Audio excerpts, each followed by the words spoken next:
നമസ്കാരം, കൊട്ടാരക്കര മീഡിയയിലേക്ക് സ്വാഗതം. ലൈസൻസ് ഇല്ലാത്തതും രജിസ്റ്റർ ചെയ്യാത്തതുമായ മൈക്രോ ഫിനാൻസ് സ്ഥാപനങ്ങളിൽ നിന്ന് കടമെടുത്ത വായ്പകൾ തിരിച്ചടയ്ക്കേണ്ടെന്ന് കർണാടക സർക്കാർ. 2 ദിവസത്തിനുള്ളിൽ ഇത് സംബന്ധിച്ച കർണാടക മൈക്രോ ഫിനാൻസ് ഓർഡിനൻസിന്റെ കരട് പകർപ്പ് പുറപ്പെടുവിക്കും. സാമ്പത്തികമായി ദുർബലരായ വിഭാഗങ്ങൾ, വ്യക്തികൾ, ചെറുകിട കർഷകർ തുടങ്ങിയവർക്ക് ആശ്വാസമേകാനാണ് പുതിയ നടപടി. രജിസ്റ്റർ ചെയ്യാത്ത മൈക്രോ ഫിനാൻസ് സ്ഥാപനങ്ങളിൽ നിന്ന് കടം വാങ്ങി ബാധ്യത താങ്ങാനാവാതെ ആത്മഹത്യ ചെയ്തവരുടെ എണ്ണം കൂടുന്ന സാഹചര്യത്തിലാണ് ഈ നീക്കം. ലൈസൻസ് ഇല്ലാത്തതും രജിസ്റ്റർ ചെയ്യാത്തതുമായ മൈക്രോ ഫിനാൻസിൽ നിന്ന് കടം വാങ്ങുന്ന ആളുടെ പലിശ അടക്കമുള്ള എല്ലാ വായ്പകളും പൂർണ്ണമായി ഒഴിവാക്കിയതായി കണക്കാക്കും. വായ്പാ തിരിച്ചടവുമായി ബന്ധപ്പെട്ട ഇത്തരം കേസുകൾ ഒരു സിവിൽ കോടതിയും സ്വീകരിക്കില്ല.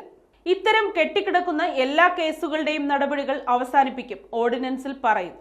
എന്നാൽ രജിസ്റ്റർ ചെയ്ത മൈക്രോ ഫിനാൻസ് സ്ഥാപനങ്ങളെയും ഓർഡിനൻസ് ബാധിക്കുമെന്നാണ് ഈ രംഗത്തെ വിദഗ്ധർ പറയുന്നത്.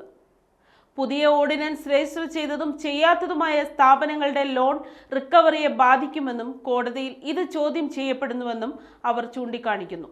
പുതിയ ഡ്രാഫ്റ്റ് പ്രകാരം നിയമം പ്രാബല്യത്തിൽ വന്ന ശേഷം 30 ദിവസത്തിനുള്ളിൽ സ്ഥാപനങ്ങൾ രജിസ്റ്റർ ചെയ്യണം. പ്രവർത്തനങ്ങൾ, ലോൺ റിക്കവറി, പലിശ എന്നിവയെക്കുറിച്ചും വ്യക്തത വരുത്തണം. രജിസ്റ്റർ പുതുക്കേണ്ടവർ 60 ദിവസത്തിനുള്ളിൽ അപേക്ഷ സമർപ്പിക്കണം. പുതിയ നിയമപ്രകാരം കടം വാങ്ങുന്നയാൾക്ക് മനസ്സിലാകുന്ന പ്രാദേശിക ഭാഷയിൽ എല്ലാ വിശദാംശങ്ങളുമുള്ള വായ്പാ കാർഡുകൾ വായ്പ വാങ്ങുന്ന വ്യക്തിക്ക് മൈക്രോ ഫിനാൻസ് സ്ഥാപനങ്ങൾ നൽകണം. എല്ലാ മൈക്രോ ഫിനാൻസ് സ്ഥാപനങ്ങളിലും പലിശ വിവരങ്ങൾ സ്ഥാപിക്കണം.